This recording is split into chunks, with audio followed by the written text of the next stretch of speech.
Hi everyone, welcome to the last keynote session for the conference.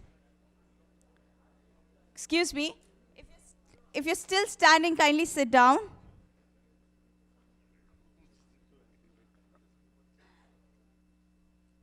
Thank you. Welcome to the last keynote session for the conference. To decode emerging politics, we have Prashant Kishor with us, who's currently the National Vice President of Janata Dal United JDU in Bihar. He's widely recognized as India's most sought-after political strategist, a former UN official who worked in the area of public health and strategic planning before transitioning into political campaign management and now electoral politics. As a moderator, we have Professor Ashutosh Vashni, who is sole Goldman Professor of International Studies in the Social Sciences and Professor of Political Science at Brown University, where he also directs the Center for Contemporary South Asia. Please join me in welcoming both of them. Are we on? Yeah? Hello, are we on? Can you hear us? No.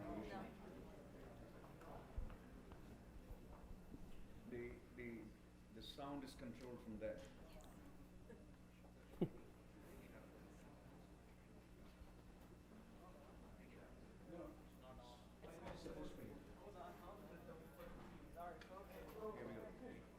He's the master.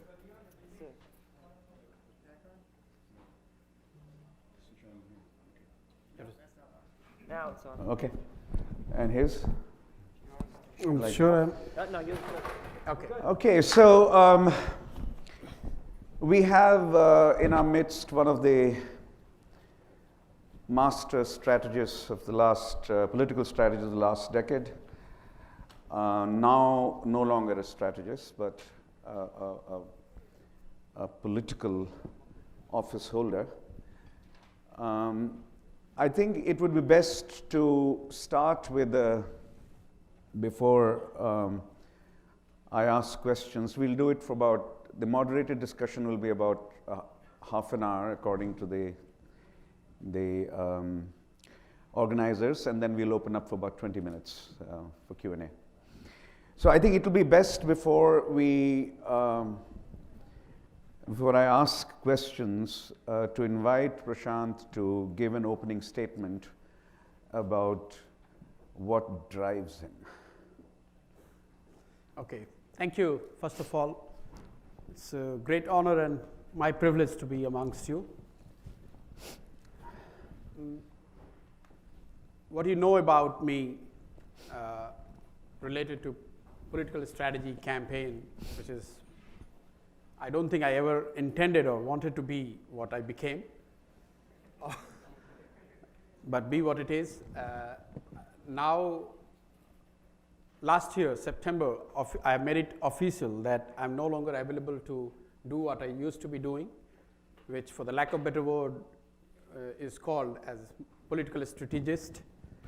I don't think the domain ever existed in India. I wish it now exists so that many more young people become part of the political ecosystem without necessarily joining politics.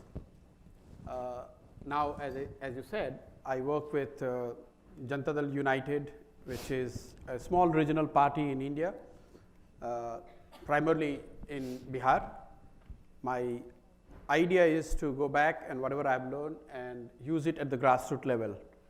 So next 4 or 5 years, at least, if not more, I want to be working, creating something at the grassroots, understanding how politics works, why people elect or select someone, what are the issues that matters, and hopefully whatever little I have learned would come good in doing what I'm doing. The 3 things which I should share with you, which drives me or will be driving me going forward, other than, of course, Bihar and whatever little I could do as part of being there as setup of the party which is the ruling party. First, I want to open up electoral politics for youth. When we say youth, those of you who are from India, they know if you are in politics in India, you are youth forever. You never get out of that. So I don't mean that. I really want to open up youth for electoral politics. And I come in a minute why it is so very important and why you should take notice of this thing. The second thing which I'm passionate about is massive decentralization, which we as a country need if we want to change things. And the third thing which forms core of my agenda is allowing lateral entry in governance in India at a scale that allows thousands of people like you to come and become part of governance as per mutual requirement and convenience. So coming to the first point, why opening electoral politics for youth is important in India. A lot of us, we do not pay attention to the fact that in 1952, the first Lok Sabha,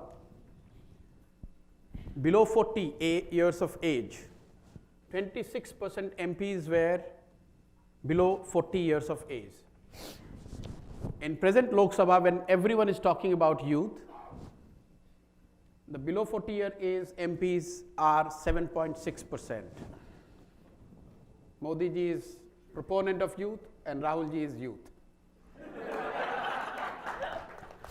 But that's not shocking. What should shock you is out of those 7.6% MPs who are below 40, 2/3 of them, precisely 67% if I'm getting the percentage right, belong to some political family or dynasty. That means, by and large, electoral politics is getting closed for people across India. In the first 3 Lok Sabhas, 52, 57, 62, we never had MPs who were above 70 years of age. In present Lok Sabha, we have close to 16% MPs who are above 70 years of age. If you marry these two, you realize that people who are getting in, they are not leaving. And even if they are leaving, they are passing the baton like relay race to their sons, daughters, wives, friends, whoever they want to. It's a dangerous thing. So I personally, when I have started this in Bihar, I have made a commitment, public commitment with, of course, consent of Nitish Kumar, who is the party head, that in next 2 years, I want to identify, work, and enroll 100,000 youth in Bihar and make them join politics. Hopefully JDU, if not JDU, even if they join some other party, I have no problem. But more importantly, I want 10, 12,000 of them to fight elections. Of course, 10, 12,000 people cannot become MLA or MPs. So when I say these many numbers, that means I am talking about the local bodies elections, which gets almost India gets 3 million people every year, or every cycle of local bodies election gets 3 million people who get elected.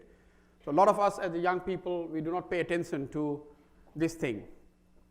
So that's the first part, opening up electoral politics for youth and what I'm doing on that count. And I encourage questions, doubts, whatever you have on that front. The second is, as I said, massive decentralization. Since early 90s, the constitutional amendment, we have talked about Panchayati Raj. A country of size and scale of India cannot be ruled from Delhi or Patna or Chennai or Hyderabad. No matter how smart the politicians we elect, they are simply not capable to run the lives of millions and millions of people who probably they don't even see in their lifetime. So in my views, the district and below, the elected bodies at district and below should get at least 50% of the developmental budget should be spent through the elected bodies at district and below. We all talk about the fight between state and center. The real issue is why state and center together are not decentralizing power, they are decentralizing resources, ability and power for people to plan and execute what they want to do for their own lives. So this is the second part. The third part is this lateral entry. If you look at 5, 6 things that you as an Indian, or we all as an Indian, we take great pride. You start with atomic energy, You look at space, Bikram Sarabhai, Homi Bhabha, Mr. Abdul Kalam. You look at Green Revolution, Swaminathan. You look at White Revolution, Mr. Kurian. You look at telecommunications, Sam Pitroda. Look at UID, much recently, Nandan Nilekani. All of them were lateral entrants. All of them were lateral entrants. If 5, 6 of those people could create massive change in telecommunication, in agriculture, in space, in atomic energy, in creating identity for individuals. Imagine if 10,000 or 20,000 Indians can be allowed to come and work as part of governance setup, what it could do. It is easier said than done. This is something on which I separated from Modi, because before we started and did the campaign with him, he was votary of it. We worked together on developing something which would have set up a structure with protocol, procedures for massive lateral entries as part of governance. For whatever reason, it did not happen. Maybe primarily my own impatience. I was not patient enough to stay put, and probably as a new Prime Minister, he wanted to have more time. But that's a separate discussion. These are the 3 things I think as Indians, as young Indians, we should be focusing on if we ever want to change the way India is run. To my mind, these 3 are very, very important, if not the most important things. More youth in politics, more decentralization so that people are able to run their lives as per their requirement and wisdom. And third, allowing lateral entries so that the best talent, the brain, which India has across the globe and otherwise, they could come and become part of the governance as they could. So let's start with the first proposition, opening up the electoral process for the youth. There, a very important distinction is between voters and politicians. So there are 20 million 20 million Indians turn 18 every year. Every election cycle. That's 100 million. No. Every 5 years you get 100 million added. Yeah, you add 12 crore, that's 120 million people right. Gets added right. between one election to another That's election. right. So 20 million or 20 odd million multiplied by 5, you get about 120 million. 120 million Yes. people gets added. So that's just voters, right? That they would participate in elections by voting is not what is being discussed here. What is being discussed is a lot of them should enter politics, run for office at various levels of government.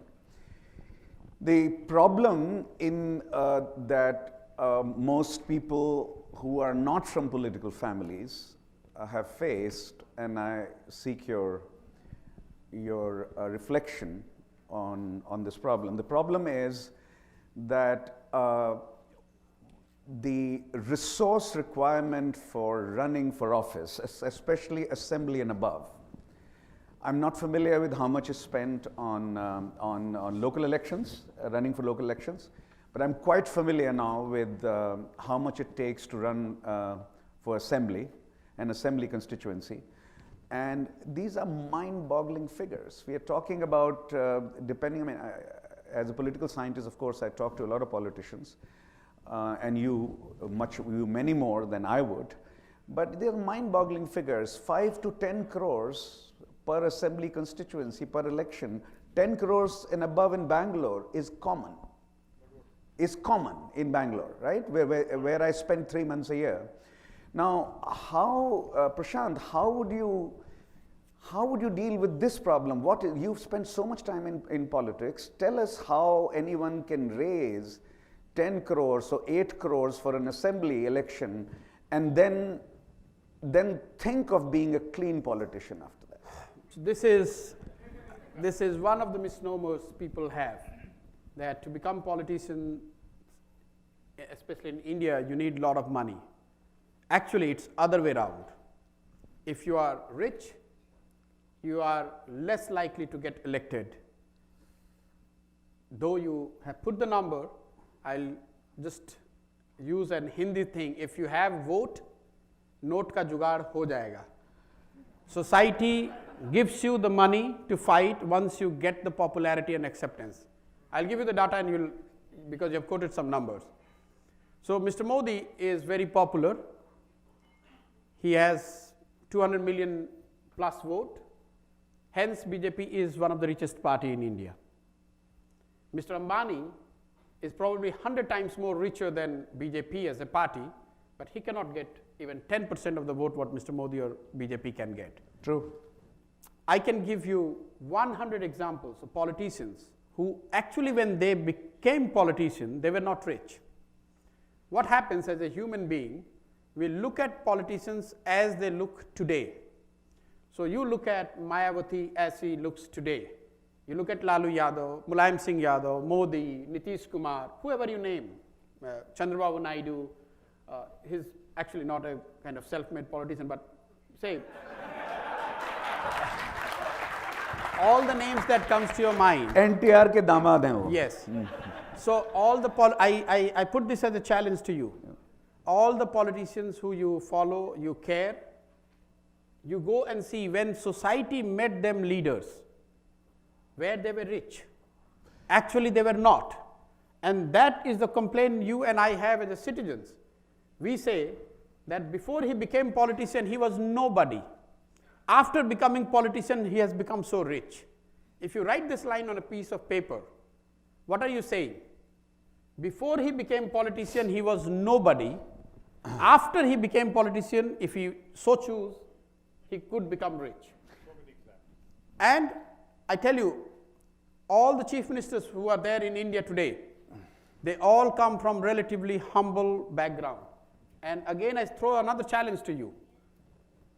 Give me one industrialist who has gone on to become chief minister of any state of India. Never, ever. Agreed. That is why you could be a prime minister and still you want to be pretending as a chai wala. Yeah. Because your large part of your constituents, the people who elect you, are poor. 80% of electorates are still not making 100 rupees a day. So as a politician, you would be making the mistake of your life by pretending to be rich. And that's why we all wear khadi ka kurta pajama. Even if you have millions of dollars in your bank account. No, I'm not making a lighter comment on this. What I'm saying is, as a politician, as a wannabe politician, you can start.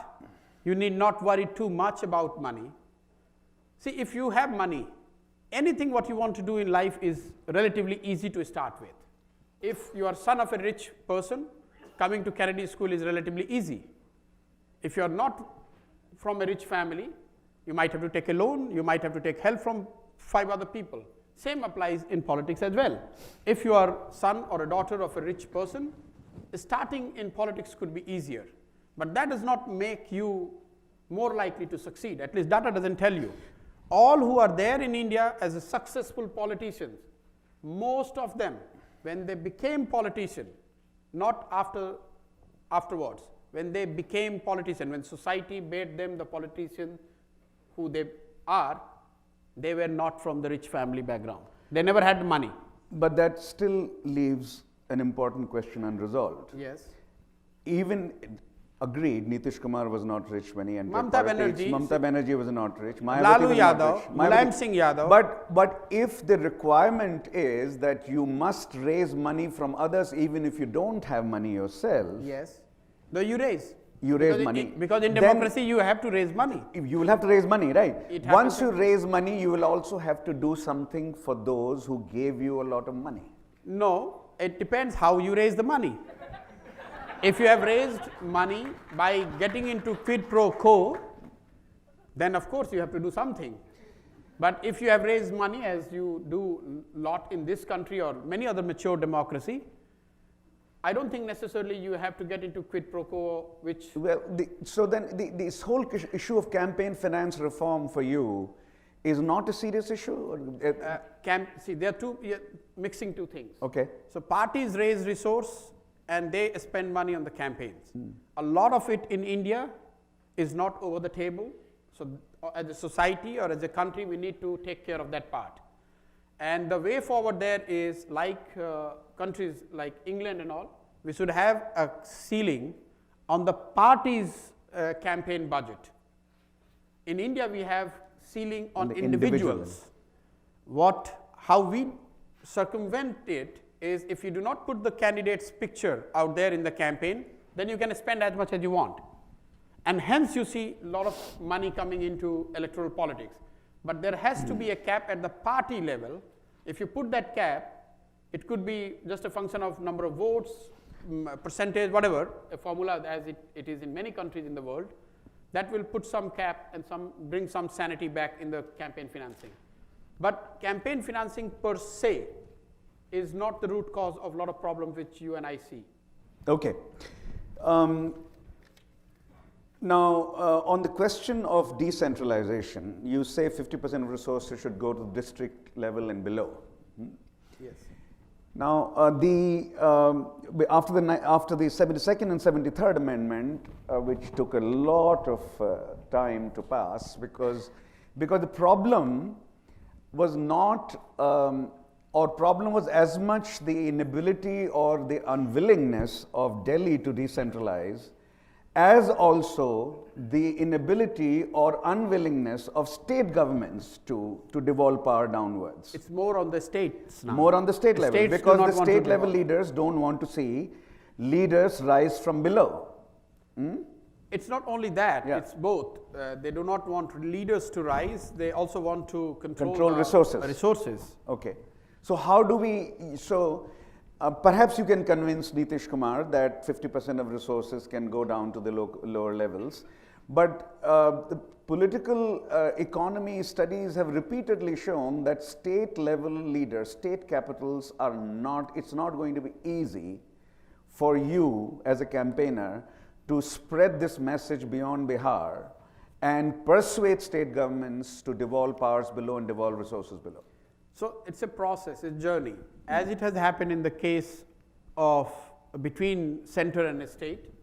So 20 years before, if you would have looked at the state and the central finances, it was all driven by Delhi.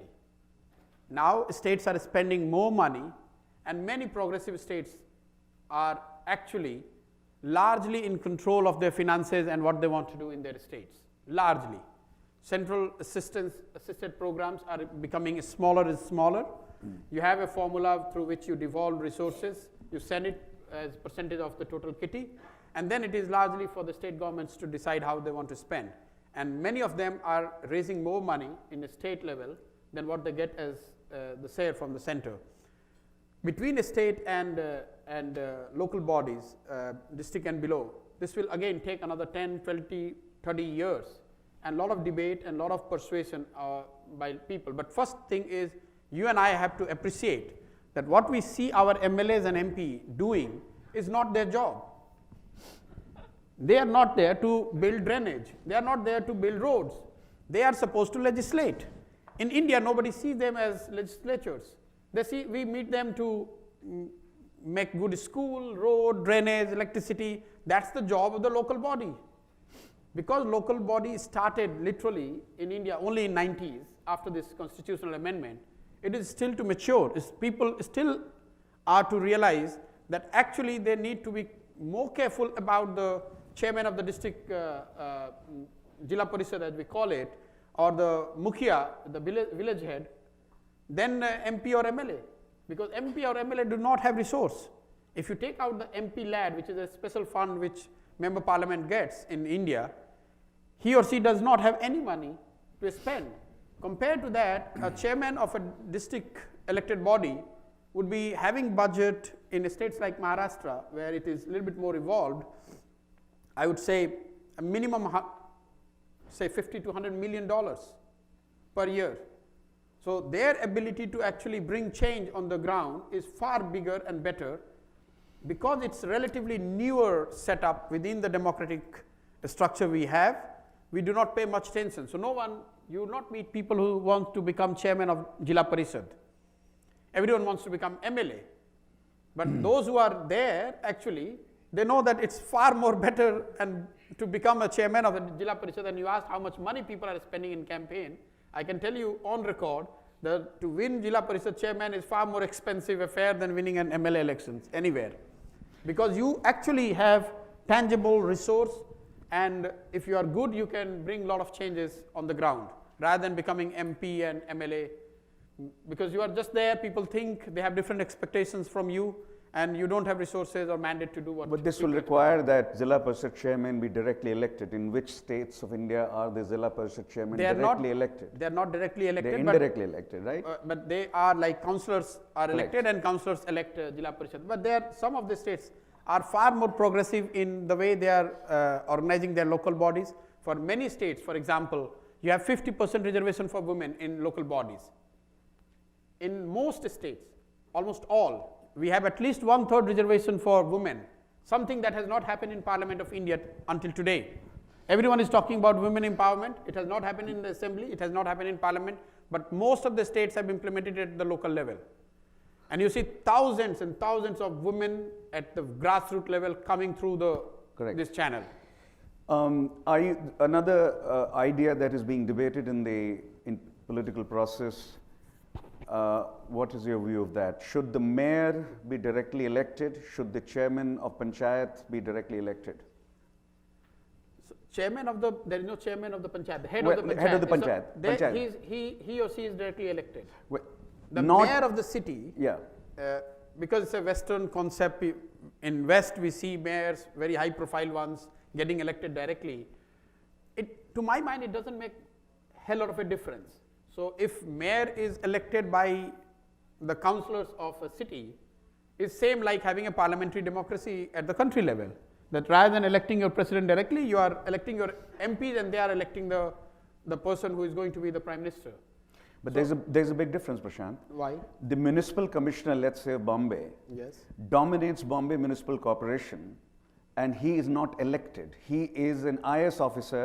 Whereas if the mayor were directly elected, but once he again, if reports the mayor were directly elected, he doesn't report to the mayor. No, but this is where I'm saying, see, how the mayor is elected is a different topic. The head of the BMC is the mayor, it's not that commissioner. Commissioner sits under mayor. What you are saying is whether the mayor should get elected directly. Maybe that will create a little bit more visibility, will give a little bit more confidence to that person who gets elected himself. But that holds true even for the prime minister then. Prime Minister does not report to the cabinet secretary. No, the mayor also does not report to the, anyone who knows here the structure. Well, I've been interviewing them of late. Sorry? Yes, mayor, the head of the mayor does not have fiscal authority. The budget comes from the municipal commissioner. Listen to me, I've been researching this. The budget comes from the municipal commissioner. It goes to the council for approval. No. That's it. The mayor a standing committee does that. Yes, the mayor does not have budgetary authority. Okay, so that is simply approval. No, that's a different thing. Yeah. That's exactly what I'm saying. That the power has to devolve. See, the power has to devolve. That I agree. But what you are saying that mayor does not have power, that does not mean that he is not the administrator of the municipal corporation is not reporting to mayor. He is reporting, but mayor does not have any fiscal power. That because the state, the chief minister wants to control it through the bureaucrat out there. Correct. Because they do not want to give the money directly to the mukhia or the chairman of the. It is not. It has got nothing to do with how he or she is elected. It has got to do with the mindset at the state and the center level that I should distribute the budget. It should not go in the hand of mayor. It has got nothing to do with the bureaucracy. Okay, so one more question then before we open up. When you were a political strategist, you had the following successes. The state assembly campaign of Mr. Modi was hugely successful. Then the parliamentary campaign of Mr. Modi in 2014 was hugely successful. Then your work with Nitish Kumar in the Mahagathbandhan at the assembly level was hugely successful. Then you worked with Rahul Gandhi. Punjab was hugely successful, UP was not, where Congress dropped to 7 seats out of 403. Why did the Congress, under your strategic direction, fail? In one line, we could not execute what we planned, and therefore the result, as you said, was disaster. My fault, if whatever, because I should own it to me, that despite making the change or agreeing to the change that Congress party was expecting, or the leadership of Congress party at that time was expecting me to do, I kept on remaining there. I did not quit. Every time they said, okay, this we cannot do, can you find an alternative way? And I would come with an alternate plan, and they would, after 10 days, they would say, no, but this one component cannot be done. So why don't you come with plan C, plan D, plan D? So by the time we reached 3-4 months down in the campaign, we were probably working on plan Z. But I were to blame. I probably was overconfident. I thought that even with my Z plan or the 10th plan or 20th plan, I would still be able to pull it off. But simply we could not execute what we planned. And it's like having a prescription and not buying the medicine, or buying the medicine but not having it. So you can have the best medicine, but if you don't consume it, it's not going to help you. And that's what happened. So post-election, Rahul and the family, they are still personal friends. We agreed that, okay, let's not harm each other if we cannot help each other. Because I think if Congress were to fought elections of 2017 traditionally without me, they would have done better than 7. If they were to fight as I would have made them fight, they would have done better. What we actually did was a mix of both. So we started back with big hype, and then in between they said, okay, now we have enough to get into alliance, and they went into alliance. And I was also there, part of the decision, you could say. So it did lot of harm to the party. So we realized the alliance did a lot of harm to the party, or the mixing up of strategies. It's like not being clear. You change course midway. So you start with a campaign slogan, 27 saal UP Behal, which is basically telling that in last 27 years, whoever has been ruling UP, they have not done any good. And 3 months into the campaign, and you ally with one of them who has ruled 10 years. So what are you trying to tell to the voters?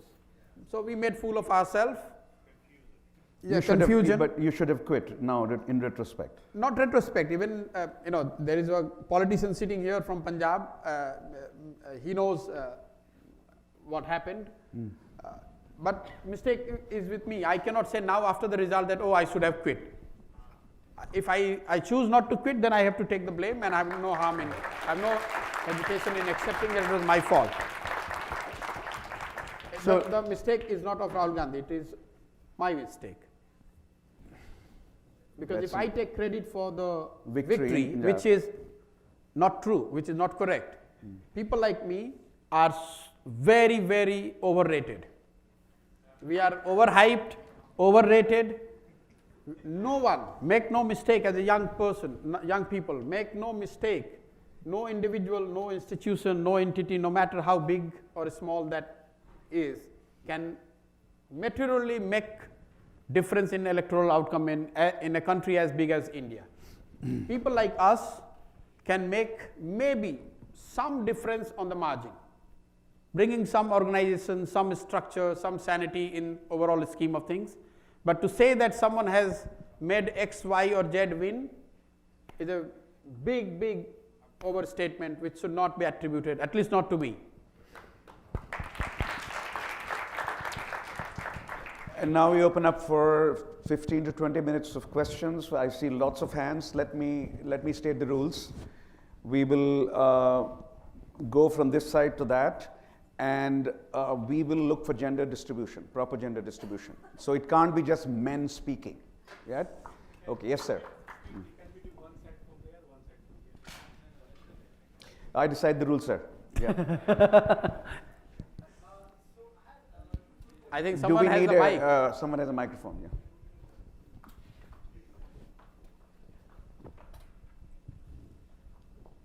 Yes, so I had 2 questions. So first question was, you spoke about funding, and I think like how to raise money for election if young people were to enter. But the other thing is about contacts. Like right now, after you start. It's not. So after you started like the political consulting, I think many of my friends and batchmates from BITS Pilani, they joined it.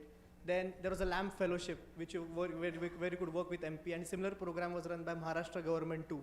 So there's a lot of youth participation in terms of that sense, but the buck didn't go above that. Like like we didn't see youth contesting or something in elections. So one thing you spoke about was money. So what about the contacts? Like say tomorrow if I have money, I might still not have the contacts. And the second part is, was Priyanka Gandhi part of your plan which Congress is executing right now? On the first thing, I don't know you, it's a very wrong way to look at, you can't become politician by having money or building contacts. So take that thing out of your head. Okay. There's lots of interesting. Sorry. Yeah. Who makes you politician? It's the people, not Modi or Nitish Kumar or Chandrababu Naidu as you and I see.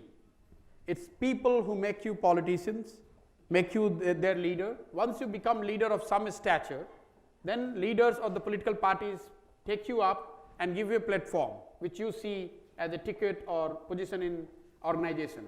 So as a wannabe politician, if you want to join politics, first try to become leader of the community who you want to lead.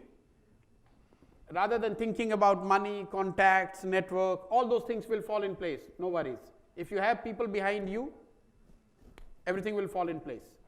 Don't be over obsessed about that part. Second question. Second question, Priyanka. Priyanka Gandhi. Since you said all questions are welcome. So. Yes, I do. I'm not. So no, what they're doing today is not my plan. Yes, I was the big votary.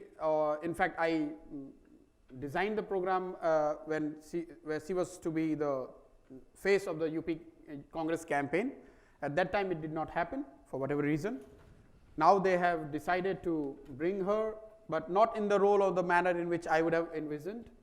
But her coming to politics, as I have said in one of my tweets when she came, is a big news. I would pay attention to that part rather than exact role what she is doing and what impact she would create in 2019 or something like that. I would look at more from medium to long term point of view and not be obsessed with the way Indian news channels are running it, like a breaking news, this is going to change, that is going to change. Nothing is going to change, don't worry.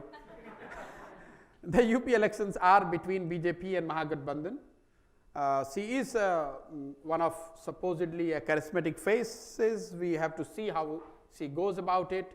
But look, if you are interested in following her journey or what impact she creates, you have to have at least 2, 3, 4, 5 years perspective, not 2 months perspective.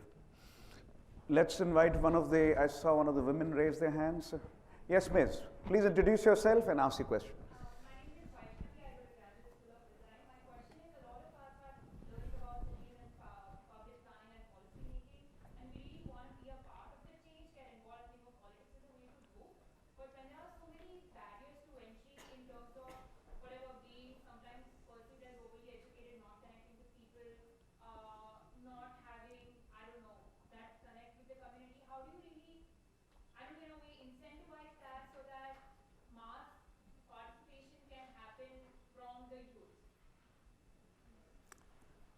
See, barrier is more in your mind.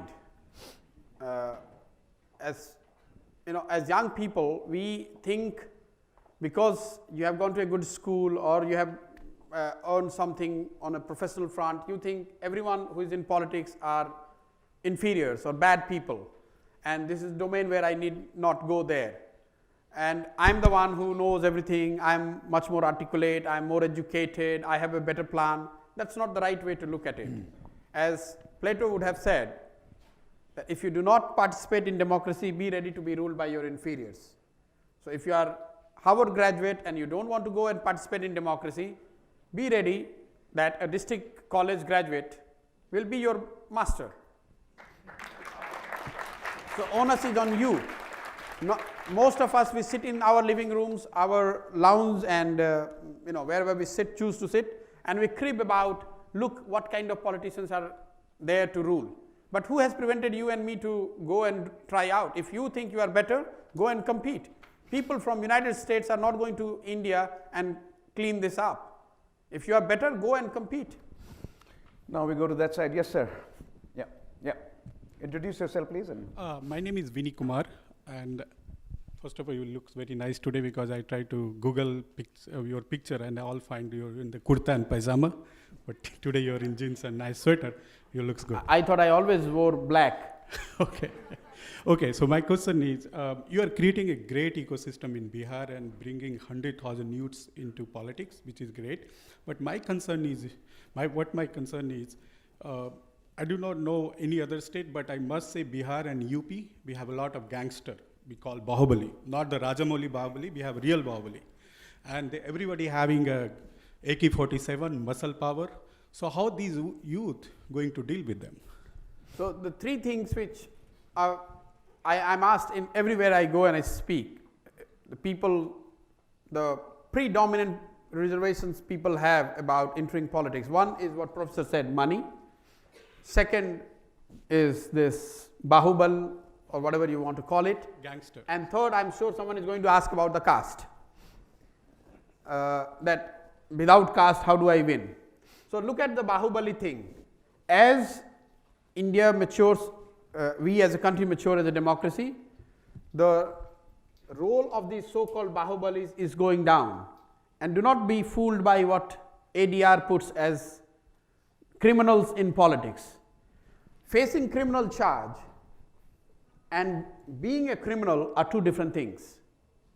Because those who win because they are really big criminals and voters or section of voters are intimidated by them, and hence there is no fairness in their election, that number is probably a very small subset of what ADR puts, where you see 20% people facing criminal charges, because most of those charges are to do with political agitation and other related stuff.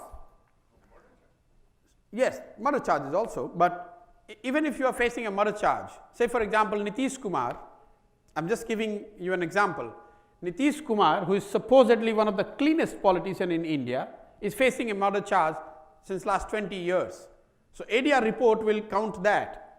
Do you think he is a muscle man? No. I don't think he is a muscle man by any yardstick.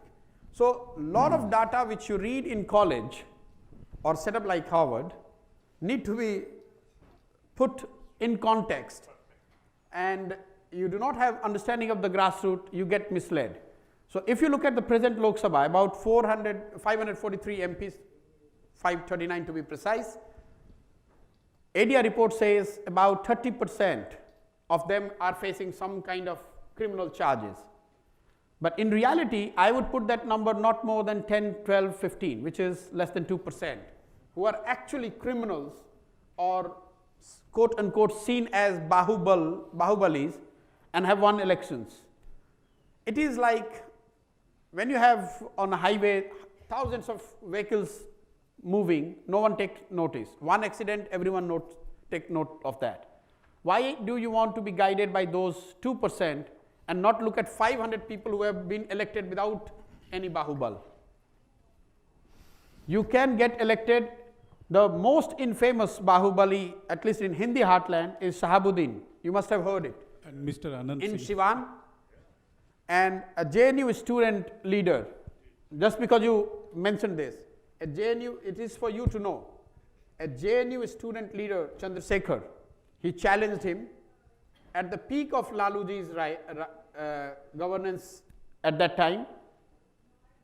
He was killed. You know who defeated Shahabuddin later on? Mother of that Chandrasekhar. And since then, Shahabuddin has not won the election ever, no matter how big a Bahubali he is. The same Siwan, he could never make it to the parliament. Yes, sir. Excuse me, sir. If you have to ask a question, you have to ask me. Okay? Yeah. Yeah, sir. I think by choice you have chosen Janata Dal United. When you had many parties, Yes. what is the reason that you chose Janata Dal United is one question, and second question is, as central finances, when the government of India collects tax, they have a finance commission which decides how they should distribute the money. Similarly, on the same pattern, all the states have state finance commissions, and I'm sure Bihar must be having one. Yes. So since you have come very close to Nitish Kumar, have you asked him to implement state finance commission's decisions If not, will it be possible in next future? Okay. Which will decide distribution of money to the local bodies. Yeah. The first thing first. Why did I choose Janata Dal United? The first thing I tell or advise people who want to become politician is choose the area or the community who you want to lead or become leader of.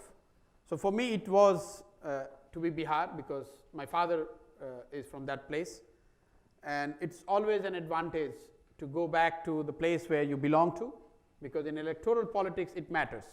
You can choose if you want to choose where you want to do politics from, it could be only two, either which is your Jan Bhumi as we call it, or your Karm Bhumi where you have worked. Any third place, if you are doing politics, you are likely to be less successful than otherwise. Once I decided that I want to go to Bihar, then the options were only 2 or 3, and within those options, Nitish Kumar as a leader and party which is not that big, but it's led by Nitish, and I admire the work which he has done in the last 10-12 years on governance front at least. So the choice was either start my own party or become part of his party and do what I want to do with regard to a political party in Bihar. So I have opted for him because there is not many options left in Bihar. On the State Finance Commission, see, it's not about how close I am to Nitish. As Professor was mentioning, no one who has the control over finances or vital resources want to give it up like that. That includes Nitish, that includes Mr. Modi, that includes everyone. If maybe I'm there, I would have the similar thing, because that's the human nature. We all think that we know the best. So if the resource is with me, I can distribute it better, I can use it better. So whether Nitish will agree to it or not, that's not material. What is material is I want it to happen. So he has to give it up. He gives it today, he gives it 5 years later, he has to give it up. Yes, sir.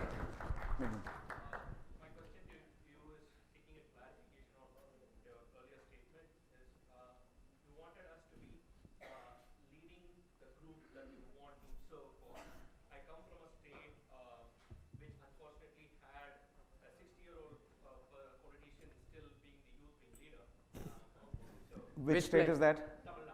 Yeah. When I met, I must tell you, sorry to intervene, when I met first time Stalin, I had this notion of him being the mayor of Chennai, young leader, and the first meeting, he's 64, and he could not speak Hindi or English, anything. So we were to talk with a translator, and I was like, oh, he's a youth leader, 64, he's now 68, 69 maybe, he's still a youth leader. Okay, so what's the question? What's the question about him? The state as such is of the mentality that when you are actually trying to serve a particular sect of community or sect of group of people, you are being isolated or separated from, or you are not even, you are identified as that person and then you are just sidelined.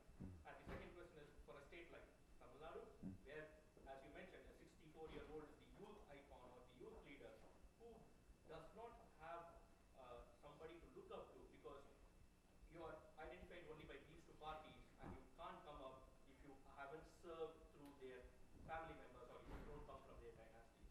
So how does you come out of this fear? Yeah, so I think it's rather simple. They are there because they are not challenged by competent people. Take it in one line. The second thing is, this is again, most information which you get, you have to dig little deeper. Tamil Nadu has got many more smaller parties than any other state. This is the state where every district has a party. Every district has a party. That means, and another important data which you should get from Tamil Nadu, almost 40% of the vote, casted vote, do not go to one of these two parties, AIA-DMK and DMK. So what you're saying that it's all dominated by AIA-DMK, DMK is actually not true. Data tells me that here's an opportunity because 40% people who are voting for third, fourth, fifth parties, not for these two. And that's why a lot of people who follow Tamil Nadu politics, they are calling about the political vacuum, the leadership vacuum, and also they are there because the best minds of Tamil Nadu probably are choosing to be in US. They need to go back and So ask Mr. Rajan, who is probably the most known face from Tamil Nadu, that he should go and contest. I'm sure people of Tamil Nadu will vote for him. But if he doesn't go and contest and sit here and complain that, oh, Tamil Nadu is not seeing a good politician, that's not the right way to go about it. Yes, sir.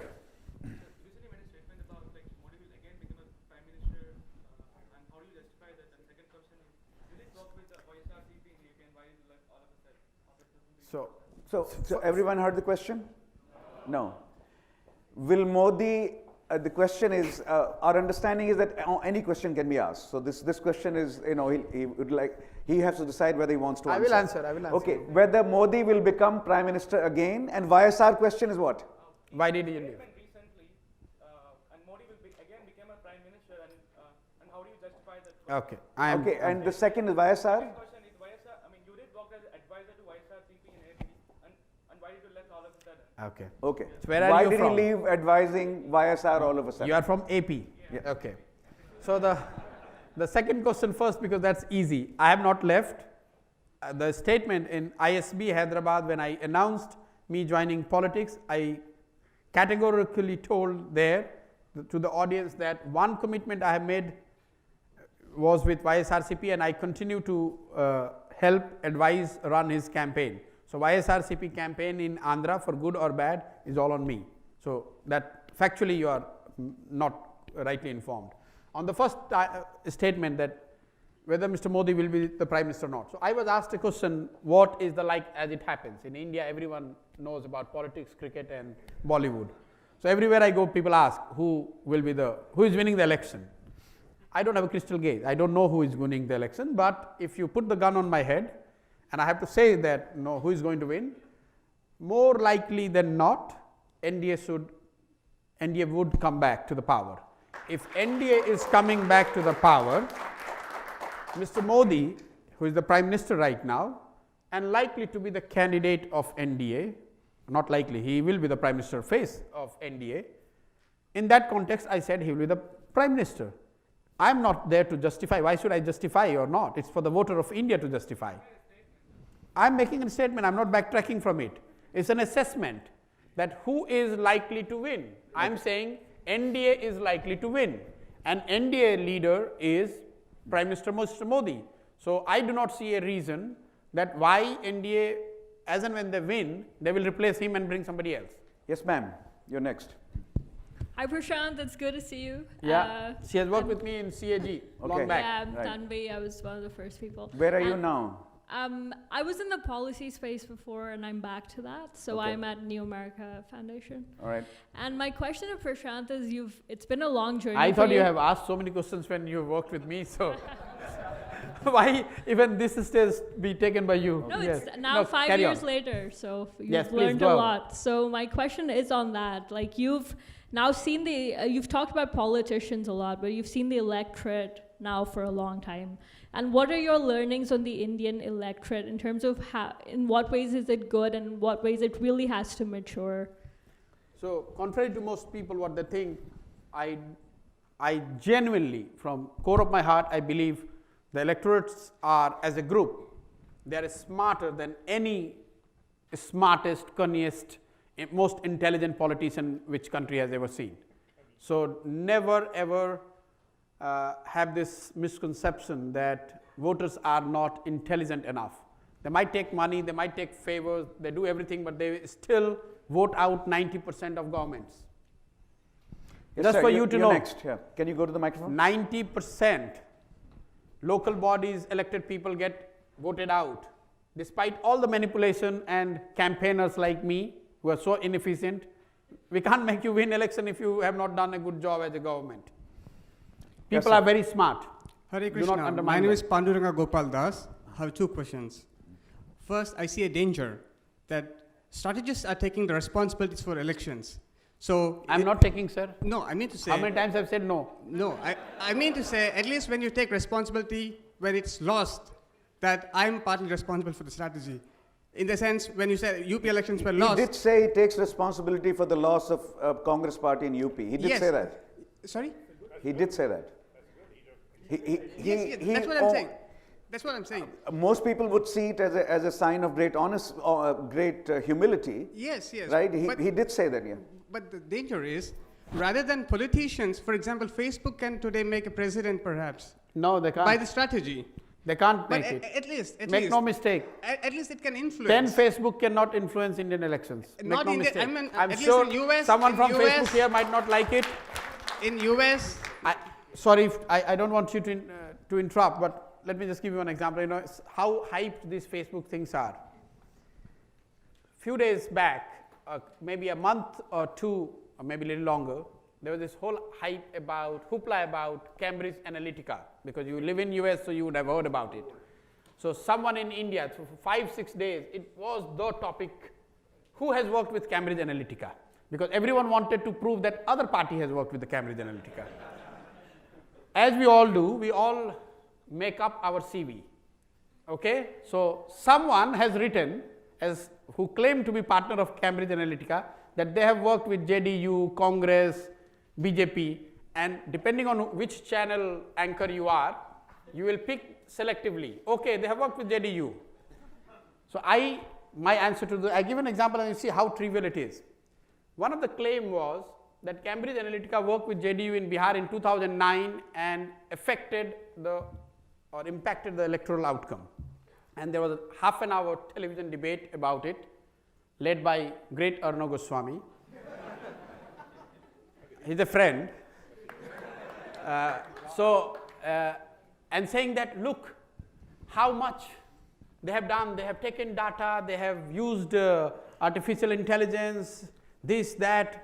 So I told them that, just hold on, in 2009, not even 1% of Biharis were on Facebook. What impact you can create on the earth? okay, anyway.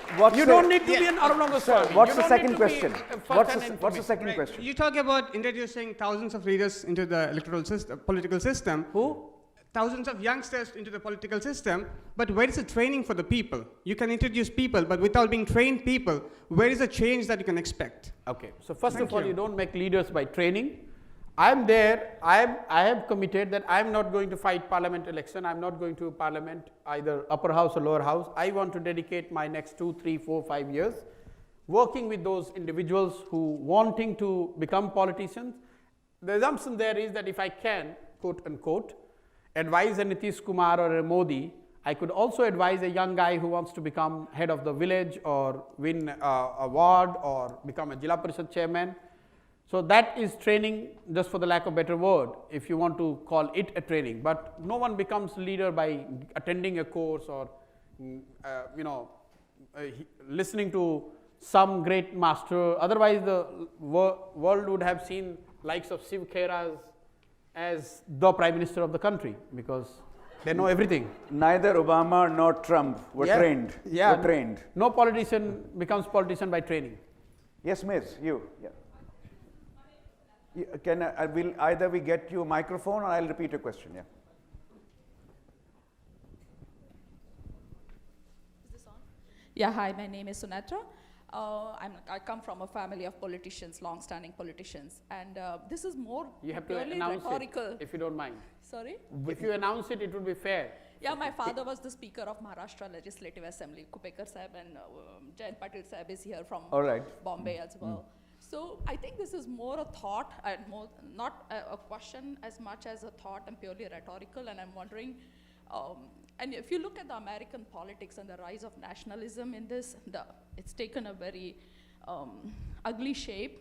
And I think we are seeing this rise of nationalism in other countries as well. And I'm wondering, in India, I see that a lot. And I think religion is driven by politics so much. So I'm wondering if the millennia, the new people that are going to enter into politics, somehow they make it through the hurdles of barrier to entry of money and so on and so forth, contacts, etc. How are we shaping this new generation getting into politics? What kind of role models do we have for them? Because most of our politics is being driven by these religious agendas and nationalism, and that concerns me from here. I've lived in India all my life, half of my life, and when I look at India from here, it concerns me. So do you have a comment on that? It seems you're commenting on Hindu nationalism. Yeah. Okay. Yeah, it concerns me, but not as much as some of you probably, because I think by being overly concerned, you are undermining the intelligence and wisdom of billion people who have seen it all. In 1971, Indira Gandhi had bigger mandate than Mr. Modi has today. By 1973, people were baying for her blood on the street. In 77, Janata Party came with so much of fanfare. By 80, they were thrown out. In 84, Rajiv Gandhi won 412 member parliament. By 87, the whole country was turning his government upside down. So, yes, in parts it might look that institutions are under attack, there is hyper-nationalism being played out, someone is playing a religious card much more than what you are comfortable with. But as I said, make no mistake, people are very wise. India, which is 1/6 of humanity, is too big, too diverse, too strong to be steamrolled by any individual, whether he is trying to do it by being right or being left. India is too diverse, too strong to be steamrolled by any individual, any group. Have faith. Yes, sir. So your hand has been up for a long time. Yeah. Let me ask the organizers how much. It's already 7:45. I'm here, but I don't think you want to spend your Sunday evening getting bored with me, because I've got no place to go. You tell us where to draw a line. Sir. Can I just ask a very quick One question? second. No, the next question is here. Okay. Yeah. So whoever has I'm Sunday, asking the organizers, how long are we going to go on? Leave the decision to you, it is unbound. unbound. So Okay. Hi. Yes, sir. So those hi, of you who do not want to have midnight biryani should put a cap of 5 minutes, 10 minutes, whatever you want to. But Let's call it a day at 8. Yeah. Okay. Yeah. Hi, I'm Anand. I'm from. But I'm available after this if you want to meet. I'm here. I've got no other work to do. Hi. Yes. So I'm Anand and I'm from Bangalore. So I was interested in your breakdown of the TN elections when you were saying that 3, 4, 5 had same amount of like voter split.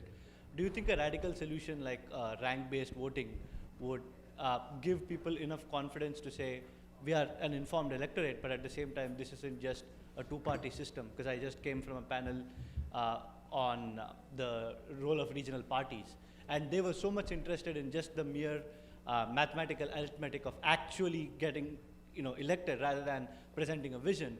Whereas if there's a ranked choice voting system, wouldn't it be better for the electorate to evaluate multiple candidates and to give all candidates a fair shot, instead of being a first past the post you win, as opposed to now you have to compete against 4, 5, 6 competent candidates? So I was just wondering your thoughts on that. So, as a country we have done well, okay, with all our flaws, we have done well, especially on democracy front. I, for one, am not for this romanticized idea of revolution, radical, quote unquote, radical solution. If you're talking about problems and progresses for 1/6 of humanity, you rather go for safer, incremental, sustained change than looking for a radical solution overnight. No one knows, no one has seen. The world doesn't know how to bring sustainable change in the lives of 1.2 billion people in a democratic setup. The closest proxy is China, but then they are not democratic. So as a young Indian, you should have faith that we have done well. Maybe we have not reached where we should have reached. Maybe the pace could be better. Maybe the form in which the development is happening could be different. But in 20, 30, 40 years, we will be there. Have faith. Don't go for this radical, that there is one individual or one idea or anything that exists there which you and I can discover and that will change India overnight. Not possible. We should not get sucked into that. You have seen some of the experiments that has happened in India. It has not brought sustained change of any sort. Yes, sir. Namaste, sir. It's really nice that you could make it today. And I've been following your work for a long time. My name is Vivek Pai, and I'm an absolute nobody. But I was a little sad and disappointed that you're not in your, your Indian traditional outfit, because I'm kind of used to seeing you in that. My question this is democracy. Someone was happy I'm wearing something like black. You are not happy that I'm wearing black. Sir, the main thing is, my question for you is, when do you think we Indians will be able to come to Harvard for an India conference and have a discussion in Hindi, Tamil, Sanskrit, wearing Indian outfits? When we are able to speak Sanskrit, I cannot speak Sanskrit. So no, I'm just saying it can be Hindi. It can be Hindi, right? We can just have the entire thing in Hindi. But I can speak Hindi, but it would be injustice to those who do not understand. Why do we unnecessarily has to complicate life? If Indians can understand English, why to unnecessarily say English is as much my language as Hindi? That's not right, sir. Hindi is our language. No, only 42% of India speaks I'm a South Hindi. Indian. Only 42%. Why to get sucked into these kind of complexities? I'm a South Indian too. So long we are able to communicate with each other, whether it is Sanskrit or English, Hindi or Tamil, it's good for me. Why should we unnecessarily be making it that? I can't have all three of you. Hindi or English. So your hand has been up for quite some time. Yeah. Just one comment and then my question. So, in the fight with the syndicate, Indira Gandhi was in tension that how she will lead the fight because there was no money and syndicate has the power. And that time, Lalit Narayan Mishra, a great leader from Bihar, Darbhanga, told the same thing that you told. कि जब note है तो माने vote है तो note मिल जाएगा. And he did the same thing for Indira Gandhi. That's why he was very close to Indira Gandhi. Sanjay Gandhi brought actually businessmen in the politics like Kamal Nath, who is now Chief Minister. But my question is to you, there is two problems in Bihar politics, which I like to address. The first one that Satyendra Narayan Sinha, Chote Babu, Chief Minister of Bihar, once journalist asked and he told, journalist question was that why you are always defeated, means you were winning the election, but inside the Congress, when the decision was made, you are always defeated. And then he told that there is two kind of politician, indoor politician and outdoor politician. This Congress is famous for indoor politician and I don't have any choice. So your aim that you are bringing the youth, will you give the means you will provide the opportunity that they will make the decision or they will be part of the decision, or you will simply impose your decision on them? Because we need really outdoor politician. See, in democracy, the power lies with those who are elected by people. So you could be Prime Minister, as we have seen, but you would not be as strong, at least you would not be perceived or seen as strong as someone who has been elected to that post or to the chair. So whether you are indoor or outdoor, maybe I do not understand the definition. The real crux is if those who I am trying to join politics are elected by their those who they are representing, they will not be the rubber stamp. Make no mistake. Rubber stamp politicians are created only when they know that to win elections they are dependent on a leader. Because you are mentioning Indira Gandhi, the famous quote that is attached to her is that she used to say the note bhi mera, vote bhi mera, and hence you don't ask me any question. So if you are getting vote and note everything, note is the resource, because courtesy a leader or a party, of course you are going to be indoor politician, if I got it that definition right, otherwise you will be the outdoor politician. So the crux lies in who, if you have your own support base. Lalit Narayan Mishra could not have been an indoor politician, no matter whether he was in Congress or some other party. Yes, go ahead. Firstly, thanks Prashant for coming. We have seen one thing common in India, both at the central and the state level, is the leaders are resistant of having second rung leaders, be it Modi, be it Nitish Kumar for that matter. Firstly, my first question is, when you were advising these parties, was there a conscious effort for you to build those second rung leaders? And eventually when you did, you were a votary of Priyanka Gandhi and not probably someone else from Congress. What was the reason for that? And number two, you seem to be the de facto number 2 with JDU today. What does that mean to Nitish Kumar? This is the first time we ever heard of someone other than Nitish Kumar from JDU. I know we had Sharad Yadav, who's no longer part of the party. So you are seen on TV right now. What does it mean? Where is it leading to? Are you the next? It means nothing. It's just in your minds that you are number 2, number 3. As I said, what I'm telling to you applies to me as well. The power is not because Nitish Kumar has made me number 2 or number 3 or calls me a future or whatever, it's not for him. If it's for the people of Bihar to make you number 2 or number 3. So that's not something that should worry you too much. Or but the first question, Prashant, did Modi, every leader who is there, yeah, some of you who probably are much more qualified and probably you are researchers and studies about behavioral science and all, everyone wants to reduce competition. Whether you are in politics, in business, in academia, wherever. In academics, we hear so much that, you know, the researcher's doing the paper and the professor is putting it out in his or her name. So same thing applies in politics as well. Those who are at top, they definitely do not want too much competition, but then it's not in their hand. If there is someone who is number 2, number 3, number 5, whatever you want to call it, if he or she has the talent, they will come up on the surface. Mr. Modi has come it that way, he himself. Nitish has come, he was number 2 to George Fernandes. Modi was number 2 to Mr. Modi. Modi was number 2 to Mr. Advani in some sense. So if you are talented, you will come up. Who is number 2 to Rahul Gandhi?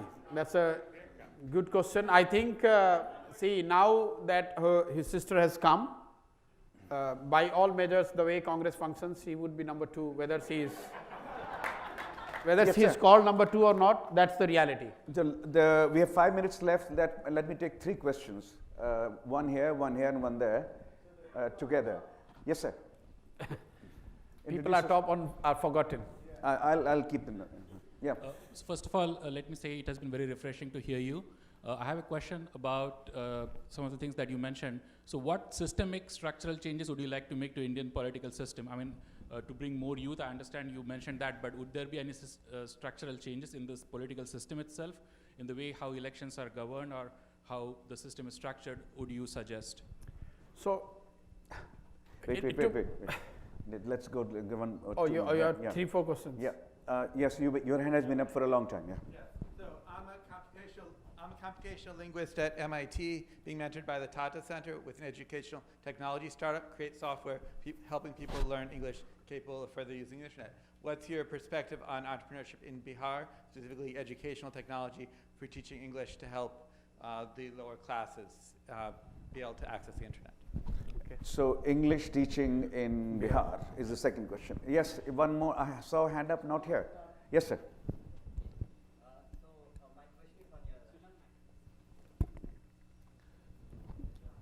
On kar dijiye usse na?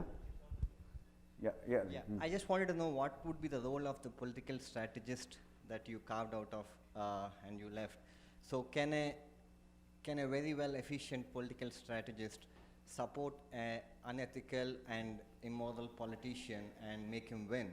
So because politicians are ready to do anything for that.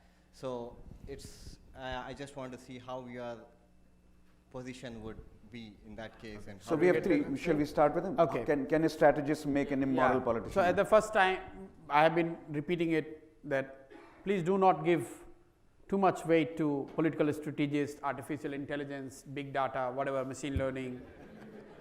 All those things are fine, but at best on the margin. So whether you as a political strategist, I don't know if this word exists in India, it has just been created. I don't think you are responsible for the creation of this term. No, I hate the word, but okay. There is no other word with which people would qualify what I did, and probably they'd use this word. But even if suppose I am immoral and I am to support an immoral politician, I'm not capable of making him win. So as a citizen or as an electorate, you should not be worried too much about it. I hear the debate in US, the intervention of Facebook, this, that. But end of the day, if people of United States would not have voted for Mr. Trump, I don't think Facebook or any outside intervention would have made it the way the results pan out. English teaching in Bihar. Learning outcome in general in Bihar is a major issue, not only English overall. The education, despite a lot of progress which we have seen as a state in the last 10, 12 years, remains in shambles. I have no hesitation in accepting it. It remains in samples on many counts across India. Bihar is no exception. English is one of the biggest hurdles we face as a society. English education, if I were to have my way, I would do it tomorrow. The real problem is the teachers. How do you get, where do you get the teachers from to teach English? Because they themselves do not know English. And we have a pool of about 371,000 teachers right now in primary education system in Bihar. So just imagine if we were to train them, it's like training whole community. So I don't know if it is going to change in a hurry, but if your question is that whether it is part of the government's priority, yes, if there is some way we can teach people of Bihar to be more efficient or conversant with English language, government would be all for it. But I don't know if we have a solution right now. The structural, I think you answered this, so maybe one line on this. What structural change will allow more young people to enter politics? This assurance that you will get ticket.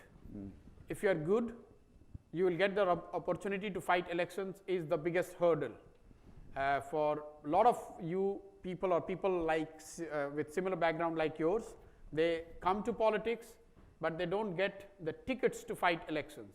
So if any political party or individual is able to assure you or demonstrate you over, which can be in a verifiable way, that if you were good, you went, you worked at the grassroots, you got the ticket and you became MLA or MP, it will trigger the chain reaction that is needed for us to get the numbers that will make a difference at a country level.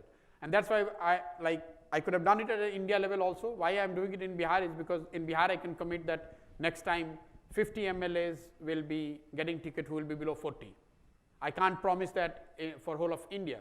But if I do it in Bihar, then when I come back here and talk to you in Tamil Nadu or Karnataka, probably people will take me more seriously. So it's 8 o'clock. We bring this session to a close. It was supposed to last 45 minutes. It has lasted 1.5 hours. Thank you. Thank you.